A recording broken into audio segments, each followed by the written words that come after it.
Fala pessoal, tudo bem por aí? Começa agora mais um episódio do podcast Produto pelo Mundo. Eu sou Guilherme Seabra e o quarto convidado do ano é o Senior Product Manager no Spotify, direto da Suécia, Daniel Caseiro. O episódio 16 também foi sobre o Spotify, com o Fabiano no contexto de podcast, e hoje a gente entra no contexto de busca dos apps. Antes do Spotify, o Daniel passou pela Booking.com em Amsterdã e em outras 2 experiências na Alemanha que ele vai contar aqui pra gente. Seja bem-vindo, Daniel. Obrigado, Guilherme. Muito obrigado por convidar para participar do podcast. Boa. Daniel, além de todas as experiências fora do Brasil, você passou por várias empresas interessantes aqui no nosso contexto brasileiro também. Zoom, Calunga, ClickBus. Em uma delas você chegou a ser mencionado aqui no episódio com o Thiago Catão, que estava como PM na Booking.com e que agora se mudou pro Bumble. Conta pra gente a sua trajetória em produto até ir pra Europa. Claro, eu comecei bem fora de produtos. Eu comecei trabalhando com SEO numa agência chamada Brani. Era uma das primeiras agências de SEO no Brasil. Era estagiário lá e mudei para web design, pro Buscapé, hoje Zoom, onde coincidia com a minha faculdade de design digital na época que eu estava estudando design. Falei, vou virar web designer, que era o termo genérico. E eu sempre gostei de SEO, como foi o começo da carreira, acabei tendo a oportunidade de ir para Calunga como coordenador de SEO. E durante alguns dos projetos eu acabei me envolvendo com o projeto de redesign do site deles. Isso foi mais do que só SEO, então eu tinha a parte de design, tinha coordenação com marketing, coordenação com os engenheiros, e foi quando eu vi que gestão de e-commerce ou de projetos era algo que me agradava muito. Aí com isso eu vi que tinha oportunidades, fui para Brasil CT, que é a empresa inclusive que eu trabalhei com o Thiago, onde eu entrei como gerente de e-commerce, então eu era responsável pelo meu marketing, SEO, logística interna do produto. Só que como a gente tinha um diretor de produtos, que eu acho que também o Thiago citou, que era o Eduardo Pontes, Sim. Que era um ex-Yahoo. Ele mencionou. Ele começou a direcionar a gente para essa área de produtos, criando mesmo um departamento de produtos, sendo um mentor incrível. Até hoje eu ainda uso ele como mentor para perguntar algumas coisas, pedir informação. E eu fiquei responsável com praticamente todos os produtos no começo, onde tinha os projetos de e-commerce, depois os projetos do Santander. E aí começou também a divisão com o Thiago, de começar a dividir com o Thiago, a Manuela, entre diferentes projetos dentro dessa empresa. Depois eu voltei do Rio para São Paulo, onde eu entrei na ClickBus, que é parte da Rocket Internet. Lá eu fui o primeiro PM, pelo menos quando só tinha eu, então eu digo que era o primeiro. E a gente foi crescendo, com isso também eu acabei trazendo o Thiago de volta, contratei ele como um dos meus PMs, contratei a Lisa, que também participou aqui do podcast, que tá no Trustpilot, se eu não me engano. Exato, na Dinamarca. Isso. O Bruno, que também tá na ClickBus, aí tem mais alguns como a Soraya, a Beatriz, a Luciana, e alguns PMs na Alemanha, Filipinas e México. E daí que eu comecei a ter esse contato com a Europa, contato com o exterior. Eu vim para a Alemanha, acho que em 2014, pela Rocket, para sentar com o time daqui, conversar com eles. E eu decidi que a curto ou médio prazo eu ia sair do Brasil. Já não era muito feliz. E aí acabei indo para Cato na época, um pouco antes de vir para o Brasil, e foi uma ideia, por ele ser internacional, parte do grupo SEEK. Eu tinha a oportunidade de talvez ir para a Inglaterra por eles, ou para a Austrália. Só que acabou sendo mais rápido que a Booking entrou em contato comigo. Eu já tinha aplicado, acho que um ano antes de ir para a Booking e sido rejeitado. Depois eles me chamaram, falaram, quer participar do processo de novo? Rejeitado é forte, né? Sim, mas é comum, é bem comum, eu acho que faz parte do processo. E aí não teve como, eu falei, cara, não faz sentido eu ficar esperando mais 1 ou 2 anos, que era o prazo inicial. Fui para a Booking, fiquei quase 2 anos, 1 ano e 6, 7 meses lá. Acabei mudando para a Alemanha, depois agora estou no Spotify. Muito bom. O resumo longo. Legal. Antes da gente falar dos desafios que você já teve, cultura das empresas, produto que você já conduziu, eu quero começar pedindo para você falar sobre o processo seletivo nas empresas em que você passou fora do Brasil. Como é que foram esses processos e quais as principais diferenças com os processos que você já tinha vivido aqui no Brasil? A maior diferença que eu vi é a questão do tempo dos processos, né? Que no Brasil leva 2 semanas, 1 semana. Aqui cheguei a ter processos que levaram 6 meses, fácil. A média eu diria que passa de 1 mês. Então isso é uma coisa que relativamente mais cansativa, você tem mais etapas. Eu tive processo, acho que o menor processo é que foram 4 etapas, o maior sendo 7. É isso que eu ia perguntar, tem mais pontos de contato, né? Além do tempo, você tem mais pontos. Muito mais. Normalmente no Brasil era RH, o gestor e o time. Aqui é o gestor, o RH, o hiring manager, dependendo da empresa, é o dia inteiro, por exemplo, Booking, Spotify. Você tem o dia inteiro de entrevista no final do processo, então acaba sendo um processo mais longo. Os cases também, talvez a época que eu saí do Brasil não tinha tanto, eu sei que agora tá tendo um pouco mais, mas os cases eram muito simples, perto do que eu tenho que fazer aqui. Tem uns que eu não faço a menor ideia até hoje de como eu consegui fazer, porque são muito complexos. Então, dá um exemplo pra gente. Cara, teve uma empresa que ela me pediu um Product Requirement Document para um contexto bem complexo de 6, 7 páginas. Então era um documento mesmo escrito de 6, 7 páginas. Algumas pedem para fazer um roadmap, já teve caso de pedirem wireframe pronto. Então, depende muito do que a empresa valoriza. Isso também é legal porque dá para ter uma ideia do escopo da empresa. E eu acho que também essa parte de processo de mudar de empresa, que no Brasil normalmente eles querem que você comece imediato. Aqui, como o processo de aviso prévio leva de 2 a 3 meses, ninguém tá esperando que você entre. Então, supondo que eu fosse fazer uma entrevista agora, eu entraria na empresa em junho, maio. Sim. Enquanto no Brasil eles já tentariam me mandar pro dia 1º de abril. Isso faz com que as empresas tenham que se planejar muito mais também, né? Não é aquela coisa no go horse ali, fazer correndo. Você precisa entender quais posições você vai ter daqui a 3 meses, por exemplo, né? Exato. Ou algumas fazem, que era o caso da Booking, por exemplo, que ela sempre tem entrevista e vai mantendo, porque o volume de novos PMs meio que coincide sempre. Sim, legal. Ainda nessa linha, e comparando especificamente a Booking e o Spotify, quais são as competências que são mandatórias e quais são aquelas que são só desejáveis para um PM nas duas empresas, na sua opinião? Cara, eu acho que mudou um pouco desde que eu saí da Booking, né? Eu ainda tenho contato com o pessoal lá, então mudou um pouco e também depende dos times. Um exemplo, como eu estava no Convert Core, que era conversão praticamente, o principal fator era teste AB e data-driven. Quanto mais focado você tiver em métricas, ou quanto mais focado você tiver em ter uma hipótese válida, melhor você é. Aqui no Spotify ele é um pouco mais estratégico. Então a gente tem ainda também, óbvio, métrica, mas normalmente a gente é mais focado em influência, liderança, estratégia. Sim. É o quanto eu posso influenciar os times que estão trabalhando comigo, o quanto eu posso influenciar o futuro do produto. Muito do que a gente faz, a gente tenta balancear entre inovação e manter o produto. Isso também faz uma diferença muito grande, porque na Booking era como otimizar o que a gente já tem. Era muito raro criar algo novo, apesar de eu ter ido para 2 projetos que criamos coisas novas. Era raro. Já no Spotify não, a gente está sempre tentando ser o primeiro, manter essa posição de, ok, inovação, temos algo inovador, mas também manter a base que todo mundo espera. E tem alguma competência que, nos 2 casos ali, que são indústrias diferentes, eles até desejavam que os candidatos tivessem, mas que não necessariamente era uma obrigação, sei lá, dentro do mundo de streaming, dentro do mundo de reserva de hotéis? Eu acho que depende também do time que você vai cair. Então, por exemplo, eu já tinha experiência em viagem 3 empresas diferentes, isso facilitou com certeza. Mas para os times de conversão, você tendo experiência em e-commerce em geral, já é algo que ajuda. Sim. Só que, por exemplo, tinha o time de financeiro, era muito específico. Então, se você tivesse experiência em fintech, era uma vantagem. Mesma coisa aqui no Spotify, a gente tem os times de algoritmo, onde é um time que eu nunca seria um PM, onde o PM tem que ter uma skill de data science muito mais forte. Entender os algoritmos melhor. E é uma coisa que eu não sou focado, eu sou focado na experiência do usuário. Então são times que eu nem internamente penso em mudar. É uma skill set muito específica. Aí depende do que a pessoa gosta de fazer. Se for trabalhar com APIs ou com parcerias, tem alguns times de product marketing também. Então ter essas skills depende do time que você quer participar. Agora com podcast também, que nem a gente tá focando muito em podcast. Se você tiver experiência com podcast, com certeza isso ajuda entre, sei lá, eu que não tenho experiência com o podcast anterior. Interessante. Pausa rápida para uma notícia bem legal. A gente quer contar para vocês que, a partir de agora, a Terra é oficialmente parceira do Produto pelo Mundo. E já que a gente acabou de falar com o Daniel sobre competências de um Product Manager, a gente selecionou um conteúdo publicado no blog da Terra, que eles traduziram direto do Mind the Product, e o nome é Tudo que Product Managers devem saber sobre Analytics. São 19 minutos de leitura e o link você encontra na descrição do episódio. Voltando para o nosso papo com o Daniel. Você já falou um pouquinho sobre um dos desafios que você teve na Booking. Queria começar pela Booking, pela experiência que você teve lá. Você ficou por quase 2 anos e liderou times que cuidavam de search, geolocalização e mapas e outros temas. Conta mais pra gente sobre esses desafios que você teve. Eu acho que o principal desafio que a gente tinha pelo tamanho da empresa é que é muito fragmentado. Então, mesmo entre os times, tinha uma espécie de competição, por assim dizer, onde o meu time era o time de busca, só que tinha o time de hotéis, que eu acho que o Thiago também ficou nesse time por um tempo. Teve um time da Home, só que como o foco era conversão, às vezes os times viam a oportunidade de fazer um projeto junto e faziam individualmente, porque o resultado ia pro time, então era mais rápido.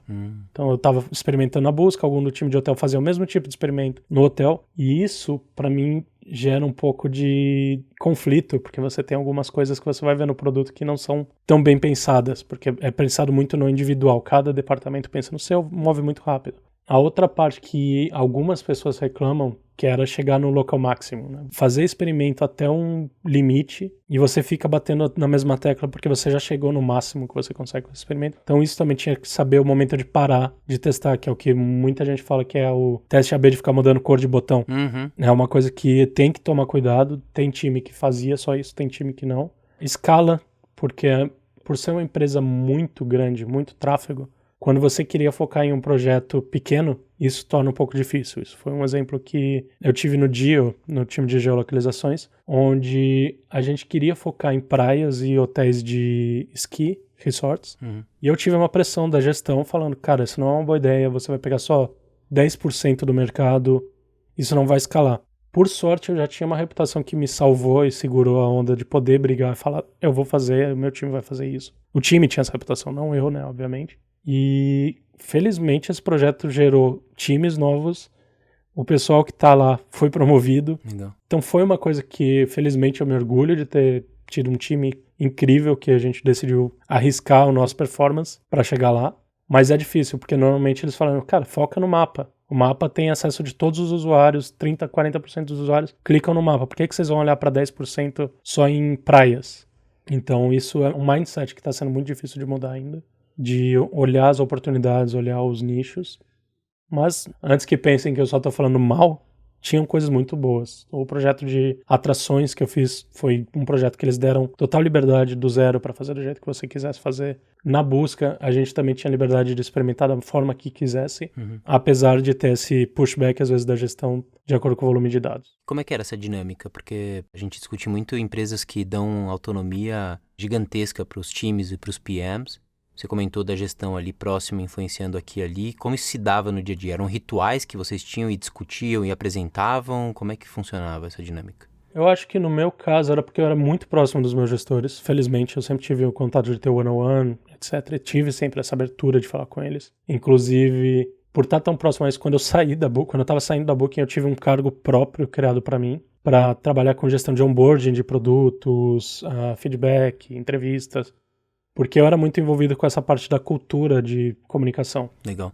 Então, nesse caso, o fato do gestor falar não é uma boa ideia, era mais pelo fato deles saberem que isso poderia impactar o meu review. De que, no fim, eles iam ter que olhar as métricas. Se as métricas não tivessem que nem o esperado, teriam pushback. Mas eles são muito mais focados no resultado do que na coisa específica. Então, se o resultado que a gente tinha como departamento era chegar a tantas reservas por dia, perfeito, contanto que eu chegasse lá. Mas como eu tinha essa comunicação aberta, rolava às vezes da diretora, no caso, do gestor, virar e falar, ok, eu acho que isso não vai dar essa quantidade de reservas que você está esperando, não acho que é uma boa ideia. Entendi. Mas ninguém virou pra mim e falou, não faz. Sim, entendi. E o que motivou, no final das contas, a sua mudança da Booking para a Alemanha? E eu queria saber um pouquinho quais foram as empresas que você passou por lá, que desafios você tinha nessas empresas. Cara, a motivação foi bem pessoal, tinha alguns fatores do lugar, eu assumo não ser um grande fã de Amsterdã. Sério? Vindo de São Paulo, é o mesmo problema que eu tenho hoje em Estocolmo, que as cidades parecem uma vila, parecem um bairrinho. Isso me incomodava um pouco, eu acho que eu tô mais acostumado com caos, com bagunça, tanto que Berlim foi a escolha exatamente pela sujeira, grafite. Legal. Para quem é de São Paulo, ela lembra a Rua Augusta, só que é praticamente a cidade inteira. Então tem essa cultura mais largada, mais alternativa, que me agrada. E esse foi o principal fator, já estava... Tanto que eu tinha pensado em ficar mais tempo, eu tinha esse novo cargo, mas já queria sair, e na época a minha ex-namorada também não gostava de Amsterdã. Então foi um combo de escolhas. E a gente estava no outro mundo também, né? A gente não falava de trabalho remoto como a gente fala hoje. Sim. Era outro planeta. Sim. E na Alemanha eu entrei na Rebuy, que é uma plataforma de C2B2C. Basicamente, a gente comprava eletrônicos, mídia como videogame, jogos, consertava, no caso de eletrônicos, ou dava uma arrumadinha e revendia. Que é uma coisa que tinha no Brasil, acho que é o Sou Barato, ou Que Barato. Não, era Sou Barato, que era um projeto do Submarino, onde eles revendiam produtos que voltavam de devolução. Só que a gente faz a compra direto. Então, se você tem um telefone usado, vende pra gente, a gente faz a análise, arruma, bota numa caixinha nova e revende. E lá eu era PM dos dois times, né? Do C2B, que era esse processo de compra, e o B2C, que era o processo de venda. Então eu tinha todo o produto web e mobile na minha mão. Então era PM de dois times diferentes. O ambiente era muito descontraído, então comparando com empresas maiores, né? Como a Booking da vida. Você tinha uma empresa inteira num andar que cabia em 2 salas grandes. Nossa. Isso ajuda muito a comunicação. Sim. Só que tem também a questão de gerenciamento do stakeholder. Então eu tinha que lidar com marketing, com vendas, com CEO, com CTO, quase que diariamente. No cafezinho você encontrava todo mundo. Sim. Isso é uma coisa que faz uma diferença. Na Booking eu conhecia muita gente, conheço muita gente. Mas você tinha só de PMs mais gente do que tem nessa empresa hoje. Uhum. Então é uma diferença gritante.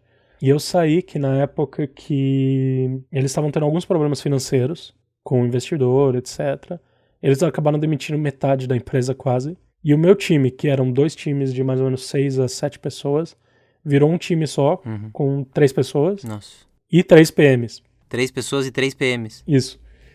Então não fazia muito sentido, eu achei que não ia ter muito uma visão de crescimento. Conversei com eles, saí numa boa e fui para Customer Alliance, que ela é uma ferramenta de gestão de Customer Experience. Então, mede NPS, mede os reviews. Inicialmente, quando eu entrei, o foco era só em hotéis de pequeno e médio porte, então eles viam os reviews do TripAdvisor, review na Booking, como fazer essa gestão, como sugerir para o hotel melhorar. E quando eu entrei, eles me chamaram como head de produtos, então a experiência era para ser o gestor. Eu tinha 3 times, o de design, o de produtos e o de QA. Legal. E o foco era muito mais na parte estratégica do que tática. Então eu tinha como pivotar esse produto para ter um mercado maior, como que a gente vai fazer o roadmap, quais são os valores do produto, implementei OKRs na empresa, suportei a entrada de um cliente de grande porte que era a Mazda. Então como que a gente adapta esse conceito de reviews de TripAdvisor para uma loja de carro.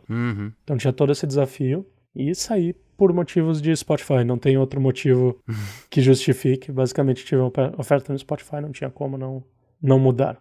E aí foi aí que você fez a mudança da Alemanha para a Suécia. Isso. Boa. Então bora falar de Spotify. Você lidera um time que cuida de toda a experiência de busca nos apps. Uma das últimas iniciativas que vocês lançaram foi a busca por letras de música. Pensando que o Spotify tem mais de 50 milhões de músicas e mais de 700 mil podcasts, eu imagino que vocês sejam parte importante no processo de escolha do usuário. Conta pra gente os desafios do seu time atual. Claro. Eu acho que a parte principal, quando você pensa na visão do Spotify, é a de dar esse acesso à música para os fãs, mas também ajudar os artistas e criadores. Então, a gente sempre tem que ter essa preocupação, não é só vamos fazer a pessoa achar o que tem mais rápido, mas como que também a gente suporta a descoberta de novos artistas, a descoberta de novos podcasts, de conteúdo relevante. Em relação às letras, por exemplo, eu não posso tomar o crédito 100%, eu acho que é um exemplo bom de como a dinâmica de times funciona, onde o meu time é a parte de UX, só que esse foi um projeto que envolveu 2 tribos, 2 departamentos, o de personalização e o de consumer, envolveu ranking, envolveu como a gente vai identificar, como a gente vai mostrar esse conteúdo. No fim, a parte de UX acabou vindo pra gente, mas tem o time de API, o time de ranking, onde foi criado. E aí, como eu comentei um pouco antes, o desafio que a gente sempre tem é esse de como equilibrar essa inovação de ter funcionalidades novas, como, por exemplo, agora a gente tem podcast com vídeo. Se você entrar no Joe Rogan, você vai ter o vídeo. Em breve, para outros lugares também vai ter. Quem sabe pros pobres daqui, né? Normalmente a gente vai por mercados, então em algum momento vai ter, mas não pense que brasileiro é desprivilegiado, porque letras, Brasil é um dos mercados que começou e não tinha nos Estados Unidos quando a gente lançou. Caramba, legal. Então depende muito do nicho, isso também é uma das coisas que a gente tenta balancear. Bacana. O impacto. Então no Brasil, letras era muito, muito importante lançar. Vídeo em podcast, por enquanto, está só para o mercado americano e acho que britânico, porque é um mercado que já tem essa demanda. No Brasil, acho que agora deve estar começando por causa do Flow e alguns outros. E a Globo investindo absurdamente em podcast também agora. Exato. Então é uma coisa que é sempre meio complicado de balancear, porque a gente tem que ter coisas novas, mas ao mesmo tempo a gente tem que ter as funcionalidades básicas, né? Por exemplo, o seu podcast, como que a gente vai achar produto pelo mundo? Ok, mas a gente implementou faz pouco tempo tópicos, que também por enquanto é só nos Estados Unidos. Então, se procurar gerência de produtos, será que o seu podcast estaria nisso? Isso é um trabalho que a gente tem que fazer para identificar quais são os podcasts mais relevantes para um tópico.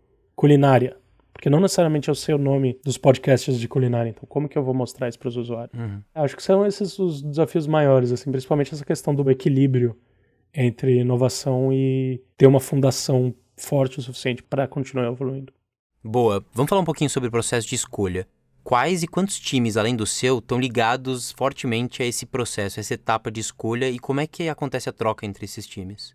Cara, eu acho que, no geral, a gente tem alguns tipos de descoberta de música ou de áudio, onde você tem a pessoa que já sabe o que quer ouvir e ela tem que achar isso muito rápido, onde você tem a pessoa que gosta de algo e quer coisas parecidas, ou você tem a pessoa que quer explorar, que simplesmente quer saber o que o Spotify tem. E como você falou, a gente tem milhões de músicas, a gente tem milhares de podcasts, e isso torna difícil. Então, ao longo do produto, a gente tem desde partes muito personalizadas, como a home é feita para cada um dos usuários.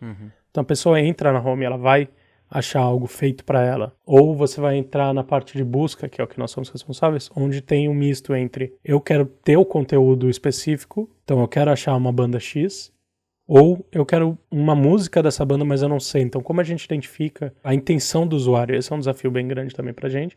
E tem a área navegacional pura, que é o explorar, que é o browse, onde você vai ver os estilos, os top 100 Brasil, top 100 podcasts.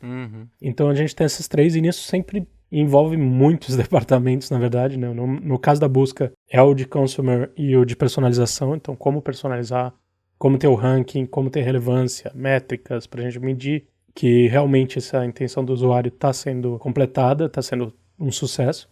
Mas tem outros times onde você vai envolver marketing, onde você vai envolver o time de criação de podcast. Então, como eu falei, ter vídeo no podcast, você tem que envolver o time de vídeo para entender quais funcionalidades eles vão poder mostrar na home, qual funcionalidade vai poder mostrar na busca. A gente tem uma, que acho que o Fabiano também falou, que é o Music and Talk, que é o podcast que você pode pôr música. Como que a gente vai entender se o usuário está querendo ter um podcast que fala de uma banda específica, ou se ele quer o podcast porque é o Guilherme que está falando. Então a gente tem que tentar identificar isso, e nisso vai ter que falar com os times de podcast, vai ter que falar com os times de busca, vai ter que falar com o time da home também, porque como que isso vai aparecer na home. É bastante gente, em geral. E vocês não necessariamente fazem parte de uma mesma tribo, né? Você mencionou de um problema de comunicação na Booking, de eventualmente 2 times poderem se conectar ali com um objetivo único, mas que às vezes acabavam se desconectando, né? Cada um seguia um modelo. Eu imagino que vocês não estejam, de fato, na mesma tribo, porque são muitos times em contextos diferentes. Como é que vocês fazem para trocar e para não ter o problema que você mencionou que acontecia de vez em quando na Booking, de interesses individualizados? Eu acho que tem um fator, né? Como na Booking você tinha velocidade como principal fator, então você prefere fazer, depois corrigir. Aqui, como a gente tem a questão da marca, de ser muito importante, da experiência do usuário ser extremamente crucial, a gente foca muito na comunicação. Então, dependendo do projeto, a gente tenta mapear primeiro quem mais vai estar envolvido ou quem a gente vai afetar e falar com eles. Um exemplo que a gente tem é o Responsibly Assignment Matrix, que é o RACI, que é basicamente o responsável, o accountable, que é a pessoa que vai ter que aprovar ou ter uma parte de aprovação, o consulted, que a gente vai só perguntar o que vai fazer, e a pessoa que a gente vai informar. Então, tem departamentos que a gente simplesmente só avisa, fala, ok, vamos fazer isso, onde alguns a gente precisa ter um projeto. E se o projeto é maior, aí você tem envolvimento. A gente tem Program Managers, que eles fazem toda essa gestão de garantir que, ok, temos todos os times envolvidos mapeados, temos todo mundo comunicado, a gente tem syncs semanais, mensais, dependendo do tamanho do projeto. Então depende muito. Coisa pequena a gente consegue fazer bem independente. Coisa grande tem todo um processo por trás. Mas acho que a maior diferença é isso da Booking, de a gente não se importar com a consequência necessariamente, porque dá para otimizar depois. Aqui a gente já quer entregar a experiência um pouco otimizada. Bem legal. Você falou do Program Manager. Essa figura normalmente fica em qual estrutura, em qual disciplina dentro da empresa? Eles têm meio que alguns departamentos específicos. Então você tem o Program Manager de música, você tem o Program Manager de editorial. Depende do projeto. Então tem projetos que eles são alocados totalmente para esse projeto, então vai ficar só nisso. Ou eles dividem esse trabalho onde eles têm 2, 3 programas onde eles vão dar suporte. Então, eles que coordenam as reuniões, eles coordenam a comunicação do projeto, etc. É meio que um gerente de projetos. Sim, mas não necessariamente respondem para o CPO do Spotify. Não, a parte de decisão de produtos ainda é do time de produtos, então a gente que decide. Eles estão mais na garantia de que esse projeto vai ser entregue e bem comunicado. Saquei, legal. Vamos lá, vamos mudar um pouquinho de assunto, porque você começou a trabalhar com SEO em 2009. Quais foram os seus maiores aprendizados e diferença de uso e maturidade entre as empresas que você passou? E o que você vê no horizonte de SEO agora mudando para o Spotify e trabalhando nesse novo contexto? Eu acho que SEO eu sempre brinco que é uma das áreas mais incógnitas e mais misteriosas que eu já trabalhei, porque todo mundo sabe SEO e ninguém sabe SEO. Então você pode falar com qualquer analista, eles têm teorias, eles têm análises, óbvio, quanto mais tempo no mercado, mais dessas teorias são validadas, mas é tudo uma engenharia reversa de como o Google funciona, ou, por exemplo, tem SEO para o Spotify também. Como colocar o nome do seu podcast. Então, SEO, você tem que entender os usuários. Eu acho que nesses 10 anos que eu trabalho, eu tenho visto muito a diferença das buscas. Então, no Google, você tem agora as funcionalidades de alguém procurar calorias, e o Google já dá as calorias. Procurar receita, ele já dá. Isso muda como a empresa tem que fazer SEO, como um blogueiro tem que fazer SEO. Que antes era só criar o conteúdo, criar os links, era uma coisa relativamente fácil. Hoje você tem um foco muito grande no usuário, na intenção do usuário. E eu acho que como maturidade também entra nessa questão. Da mesma forma que como individual a gente está sempre investindo, as empresas eu vejo que muitas têm essa skill set já funcionando, tem muitas mais ferramentas hoje que suportam essa validação em escala, mas ainda tem muita coisa, eu não diria que são black hat, mas muita coisa duvidosa ainda, de gente que se vende, faz promessas no mercado e acaba não entregando, ou entrega algo que não é viável a longo prazo. Então é um mercado que eu ainda acho curioso, eu mantenho um site pessoal para testar com isso, mas não é algo que eu pessoalmente acompanho tão próximo para dizer que é um mercado interessante. Entendi. Para mim. Todas as empresas que eu trabalhei, eu acabei tendo que fazer isso. Sim. Eu trabalho com SEO, mas eu não faria full-time SEO nunca mais. Entendi. Boa. Dando um passo para trás, e aí eu acho que quem está escutando o podcast muito provavelmente já se deparou com o vídeo do Spotify de anos atrás. Eu acho que vale a gente tentar entender, ainda que em linhas gerais, como é que o Spotify se organiza, como é que ele organiza os times de produto. Então, queria fugir daquele vídeo famoso, tentando pegar uma visão mais real. Como é que vocês se dividem e se organizam atualmente? Cara, a gente ainda tem algumas similaridades, obviamente, né? Então tem a questão de missão, tribo, squad, que tá no vídeo, mas depende muito da área de produto. Então, por exemplo, o Fabiano, que participou do teu podcast, ele trabalha fora do time. No meu caso, a gente tem uma designer dedicada. Então, a minha designer, ela é só a designer do time de busca. Legal. Talvez seja por essa necessidade, onde a gente tem um time só de UX para 4 ou 5 times de busca, e esse time é o meu. Essa designer tem essa necessidade de ter sempre uma demanda, tem sempre um volume e o skill set específico, né? Então ela é muito focada em busca. Mas se você olhar para a área próxima, então a gente tem a área de busca em geral, são 3 a 4 times e tem um designer que está suportando isso. Outra coisa que acontece é o PM também, que eu acho que no vídeo os PMs também eram fora e tinham uma mobilidade maior. Eu não sei de todos os PMs da empresa, que são muitos, mas até onde eu sei, os PMs também agora têm um time dedicado, ou um escopo dedicado. Então, no meu caso, eu tenho o time dedicado, né, busca, etc. Tem alguns PMs que eles têm um tema específico, eles não têm necessariamente uma feature ou alguma coisa, mas eles têm um desafio. Esse eu não posso entrar em detalhes porque um deles é algo que vai ser lançado no futuro e não pode ser divulgado, mas tem uma PM que ela está trabalhando nesse projeto, sem necessariamente ter um time que só faz isso. Então esse projeto pode morrer ou pode dar certo e aí vira um time. Legal. E eu imagino que tenha, eu vi alguns times, mas eu não tenho certeza do tamanho, alguns que não tem PM também, que são os times autônomos. Mas pelo que eu vi tem muito pouco aqui, comparado com, sei lá, Booking, a gente tinha muito mais time de back-end que não tinha PM.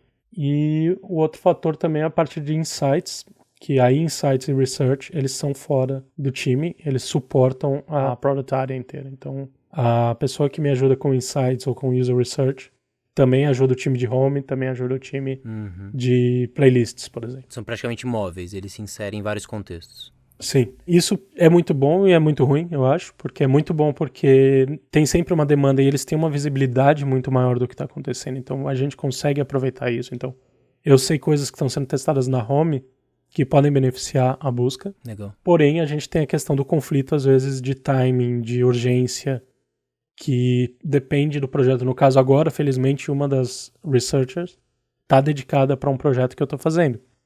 Mas a gente passou em um quarto atrás, onde o Data Analyst teve que sair para fazer outro projeto, e a gente ficou, ok, agora a gente tem que esperar 2 semanas para ter o suporte dele de novo.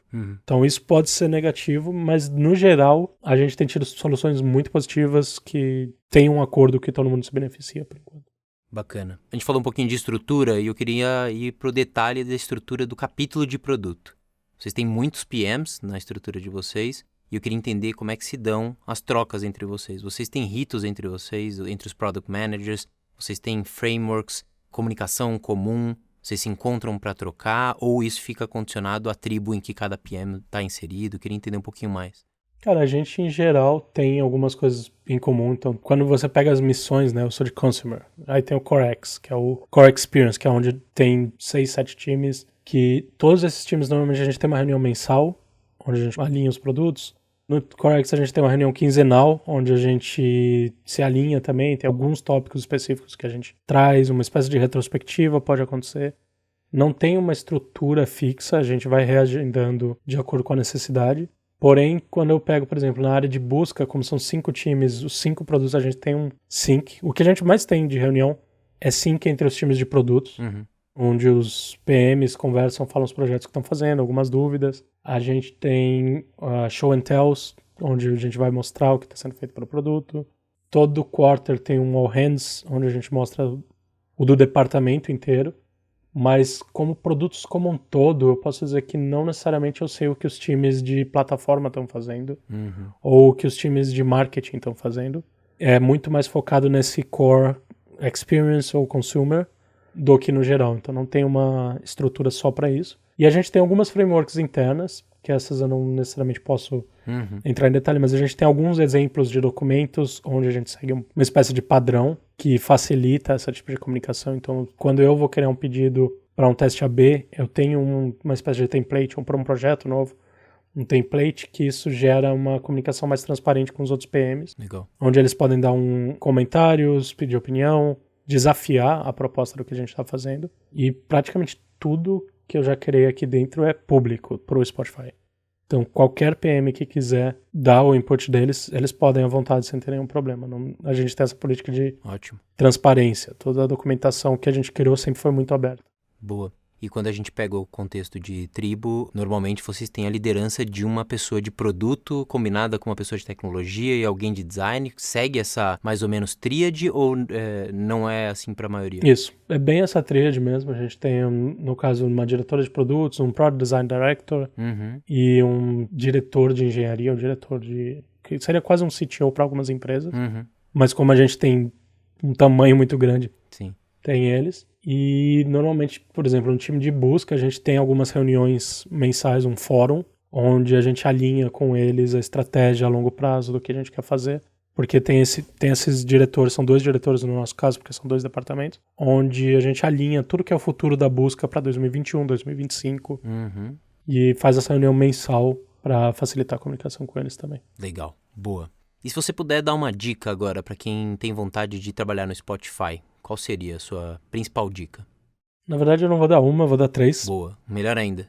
Porque são bem simples. Uma é em skills, a outra é na questão de pesquisar e a outra é a insistência. A parte de skills, que é o que parece até um pouco aqueles posterzinhos de missão, visão, valores, mas é verdade. É focar muito no usuário, ter todo esse entendimento de usuários, entender os dados, entender os problemas, qual a jornada do usuário. A parte da estratégia também, entender como se preparar para fazer algo a longo prazo sem ter uma validação imediata, ter uma visão mais holística do produto. Mesmo a gente tendo esse foco, no meu caso, busca, a gente tem que ter uma visão de como isso funciona para TV, como funciona para home, etc. Data-driven, que é o básico.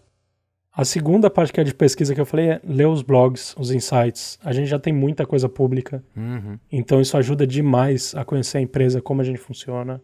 Tenho amigos designers que estão querendo se candidatar, eu falo, cara, framework de design é aberto. Sim. Você pode olhar como funciona, você tem um documento, então usa isso. E a última foi o que eu falei no começo até, que é a questão da rejeição. A gente recebe 1.000 ou centenas a milhares de currículos por dia para qualquer vaga. Então você vai ter competição, você vai ser rejeitado provavelmente, ou não, também pode ser que não, mas é não desistir. Eu fui rejeitado na primeira vez, na segunda passei. Eu conheço muita gente que tenta 2, 3 vezes. Às vezes pode ser só pelo timing, de a empresa ter achado alguém melhor ou mais rápido, E outra pelas skills. Talvez você não tenha as skills no momento. Tenta entender o que você falhou e corrige, vai para a próxima, tenta criar esse skill set para chegar no que é esperado. Então, acho que insistência ajuda muito. Muito bom. E como sempre, a gente fecha o nosso episódio com uma dica de livro do convidado. Você tem alguma pra gente? Cara, eu tenho um que não é necessariamente de produtos, mas ajuda muito, que é o Never Split the Difference, que é do Chris Voss. Ele tem também uma masterclass, um episódio no masterclass. Cara, ele era negociador de terroristas e coisa assim, então o foco do livro é em negociação em situações extremas. E ele ajuda muito na vida do PM, já que basicamente a gente tem que negociar o dia inteiro, tem que falar, óbvio, tem extremos, mas acho que isso vale para a vida como um todo, não só como produtos.